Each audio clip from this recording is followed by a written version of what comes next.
Canada's NDP party faces a crisis. I'm Marco Perry. Welcome to the Perry Platform.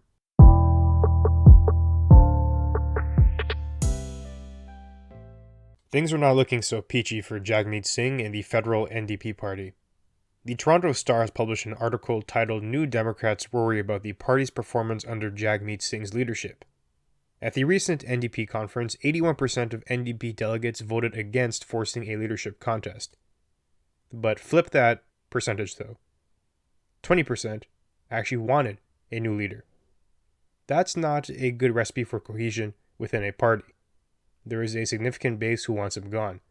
Now, it's not as bad as Trudeau. It seems like the majority of Canadians want him gone, but things don't look so good. Jagmeet Singh has managed to garner the lowest level of support for an NDP leader since the 2016 convention.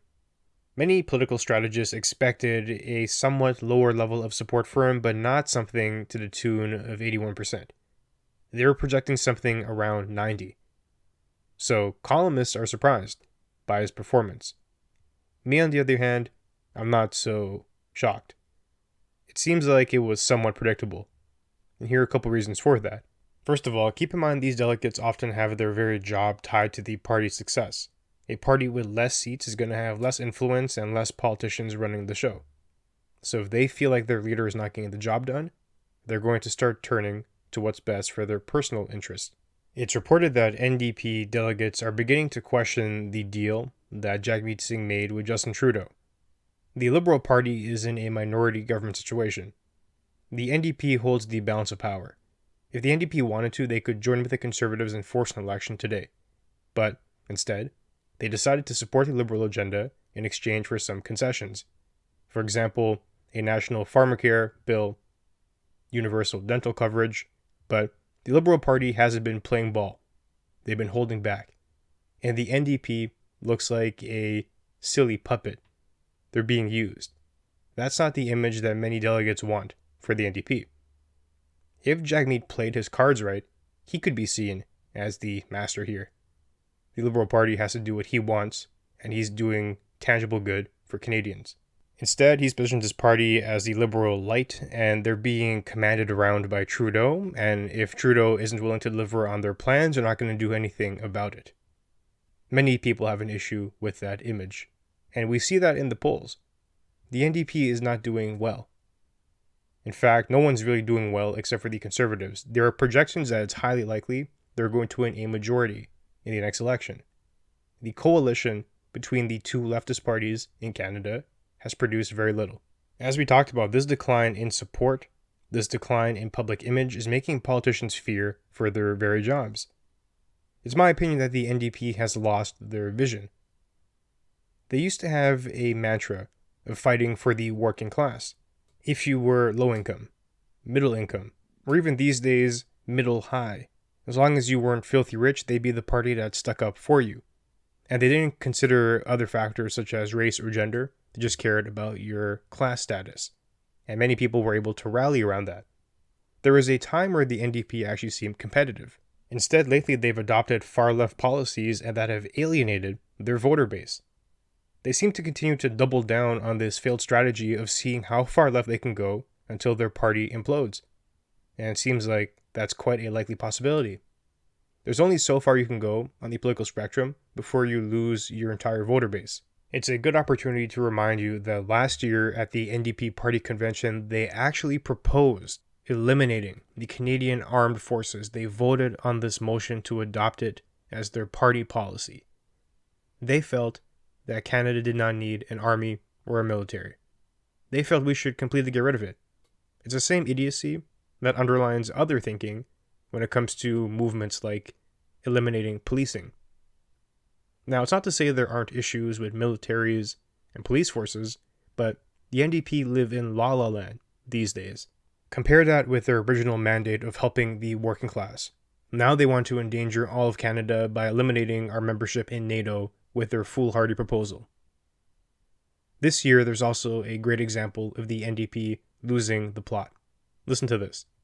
A reminder that we will enforce gender parity at the mics, and Adrian explained the process with the yellow card as well. So please remember to give space to those who face systemic barriers and discrimination, including women, Black, Indigenous, and racialized folk in particular, people living with disabilities, and 2S LGBTQIA+ folk.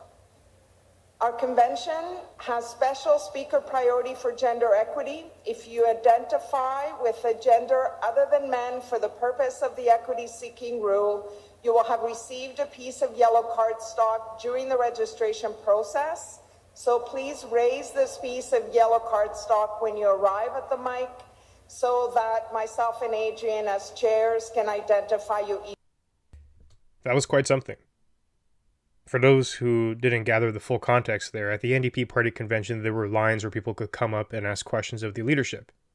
Now, instead of prioritizing those who got there first, or perhaps vetting the questions and finding those that were most interesting, what they chose to do was say, if you are anything other than a white male, you'll receive a special card that you can hold up and you'll be sent to the front of the line. And if you do happen to be a white male, well, you can just go to the back. Your thoughts are less important because of the pigmentation of your skin. We're going to make that judgment about you, and that's how we're going to run things here. Discrimination has come full circle and it's back in fashion, as long as it's towards a group that you seem to approve of. Now, given the blatant animus to those with a white pigmentation, is it any surprise that the federal NDP party is losing support? Keep in mind their prior voter base, working class people, all of them. Now, when you do shenanigans like this, it's clear that you're not prioritizing all people equally. If you were, you wouldn't be having blatantly discriminatory processes available at your conference. And I say that as someone who actually might benefit from a process like that. I could easily get one of those yellow cards if I wanted to, but I'm calling it out for its idiotic baseline thinking. Is it a good idea to segregate your population? To create a two-class system? We had these things in the past and they were not great ideas. Now some may say, well, these are ways to mitigate for the consequences of those past systems, but all you're doing is creating a new victim class. You're perpetuating the cycle that you so supposedly seem to hate. There's no logic there. The federal NDP party is a train wreck. They've been infected with dumb ideas and they're actually perpetuating them. The party's taken them seriously, but that's not the case everywhere. The NDP has actually had success provincially. In BC, for example, they are more moderate than their federal counterparts, which is ironic, in many ways actually. The BC NDP actually approves of natural gas pipelines, despite the controversy the topic would receive at the federal level. To be more realistic, to be more moderate, to be thinking about Canadians and the working class, that's a recipe for success. To be caught up in modernized discrimination, to seriously think that Canada does not need a military to blow out the deficit with extravagant spending on every and anything, these are not good policies. And in fact, they're going to make things worse for many people, including the working class, which was the party's original group that they set out to serve. It's clear to me that the federal NDP has lost sight of their vision. The irony is that the provincial counterparts, they seem to be doing a lot better. Now, is that Jagmeet Singh's fault? I'm not so sure. It seems to be a trend that's sweeping across most of Canada, and the NDP has latched onto it. If you replace Jagmeet, you may get someone more radical, and that would be a true disaster. We have to move more to the center. We have to bring back common sense and decency to our politics. It's astounding that, given the terrible results of the Liberals, that the next closest party to them, which is the NDP, is also faltering. People are fed up with these left-leaning policies. And instead of adapting to that, these parties are doubling down. And that's not a good thing, because it means less competition. The Conservatives having a majority and what seems to be a cakewalk to that isn't inherently good. We want there to be close competition. We do want some collaboration and a need to work together because of seat disparity in Parliament. With parties so ideologically captured, though, it makes it difficult. The average Canadian is seeing this and realizing they want nothing to do with it, and the parties are not responding appropriately. They need a wake-up call, and hopefully they get that before the next election. A healthy democracy can only thrive when leadership candidates are optimal, and it's clear to me that we currently do not have that. So now, that does bring us to the end of our conversation for today. If you enjoyed the material, be sure to leave a review and share. That'll help us grow. And you can find me online at perryplatform.org and on social media at perryplatform. Thanks for joining me, and I'll see you soon.